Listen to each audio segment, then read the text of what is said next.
Hey guys, welcome back to our channel Sharma ji का बेटा imbibe complex concepts. NCERT की कक्षा 1 की रिमझिम नाम की किताब में छपी एक कविता पर खासा विवाद छिड़ा हुआ है। कक्षा 1 की किताब रिमझिम के तीसरे चैप्टर में ये कविता पढ़ाई जाती है। इस कविता का शीर्षक है आम की टोकरी। एक पक्ष को ये कविता इसमें प्रयोग हुए शब्दों जैसे छोकरी, चूसना, दाम इत्यादि के कारण डबल मीनिंग और बाल मजदूरी को बढ़ावा देने वाली नजर आ रही है। वहीं दूसरे पक्ष को इसमें कुछ भी गलत नजर नहीं आ रहा। पहले आप ये कविता देखिए। 6 साल की छोकरी भरकर लाई टोकरी, टोकरी में आम है नहीं बताती दाम है, दिखा दिखा कर टोकरी हमें बुलाती छोकरी, हमको देती आम है नहीं बुलाती नाम है, नाम नहीं अब पूछना हमें आम है चूसना। इस कविता के नीचे कुछ और बातें भी लिखी हैं, जैसे कि लिखा गया है कि बच्चों से बात करें और पूछें क्या तुम ऐसे बच्चे को जानते हो जो बाजार में कोई सामान बेचता है, पता लगाओ कि वह स्कूल जाता है या नहीं।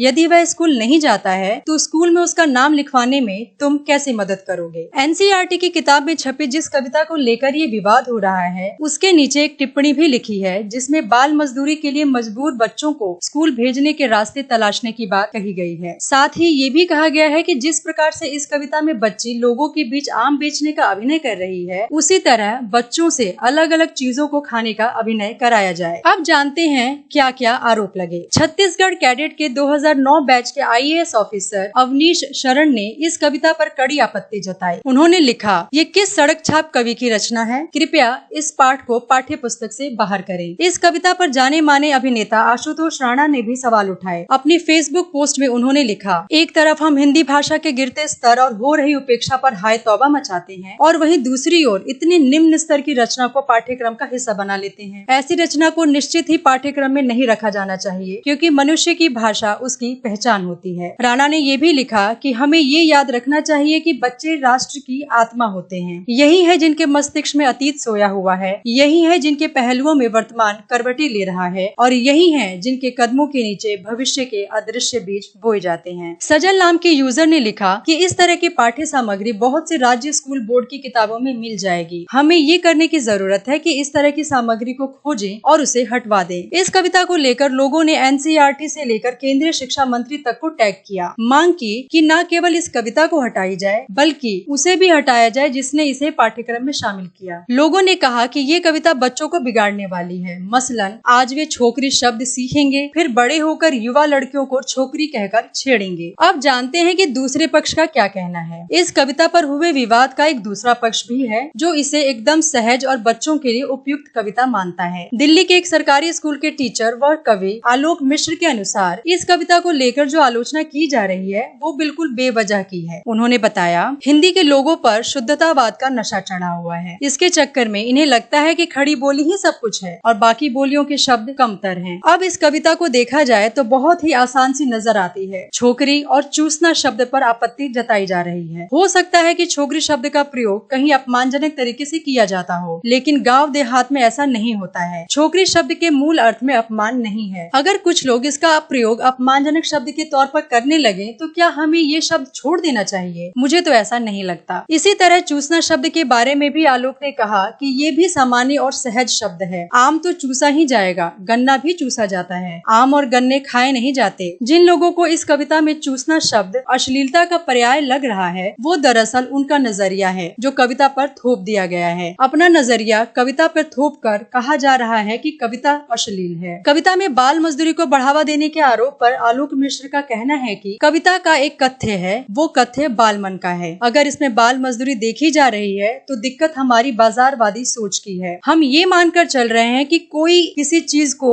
देगा तो पैसे तो लेगा ही। ग्रामीण इलाके के बच्चे हाथ बटाते हैं, उनसे कोई बहुत मजदूरी का काम नहीं कराया जाता। कभी अपने खेत से सब्जियां ले आए, कभी बाग से फल बीन लाए। इस दौरान उनका स्कूल भी चालू रहता है। इसे आप बाल श्रम नहीं कह सकते। उनका कहना है कि उनके संपर्क में जितने भी बाल साहित्यकार हैं उन्हें ये कविता काफी सहज लगी। कविता की अगर कोई आलोचना हो रही है जो शिक्षण शास्त्र या बाल मनोविज्ञान के दृष्टिकोण से की गई हो तो उसका स्वागत किया जाना चाहिए, लेकिन यहाँ आलोचना महज एक शुद्धतावादी नजरिए से की जा रही है जिसमें खड़ी बोली हिंदी को ही मानक मान लिया गया है और उससे इतर दूसरी बोलियों के शब्द और सहजता कमतर हैं। जानते हैं इस पूरे मामले पर एनसीईआरटी ने क्या कहा है। यह कविता रामकृष्ण खादर नामक कवि द्वारा लिखी गई है और साल 2006 में एनसीईआरटी एनसीईआरटी की किताब का हिस्सा बनी थी। एनसीईआरटी के एक वरिष्ठ अधिकारी का कहना है कि ये पहली बार नहीं है कि इस कविता को लेकर विवाद खड़ा हुआ। कुछ साल पहले भी ऐसा हो चुका है, तब एनसीईआरटी की तरफ से इस कविता का रिव्यू किया गया था। किसी भी प्रकार की दिक्कत इस कविता में नजर नहीं आई थी और ये बच्चों के लिए बहुत ही सहज और सरल कविता है। इस पूरे मुद्दे पर एनसीईआरटी ने ट्वीट कर अपनी प्रतिक्रिया भी दी है। ट्वीट में कहा गया है, पाठ्य पुस्तक में जो भी कविताएं हैं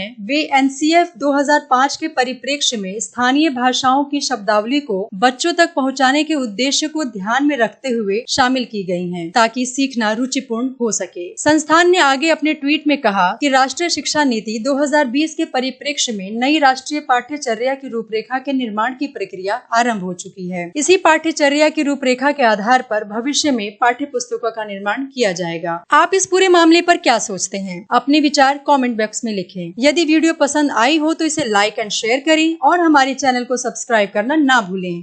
फिर मिलेंगे एक नई वीडियो के साथ। Thank you.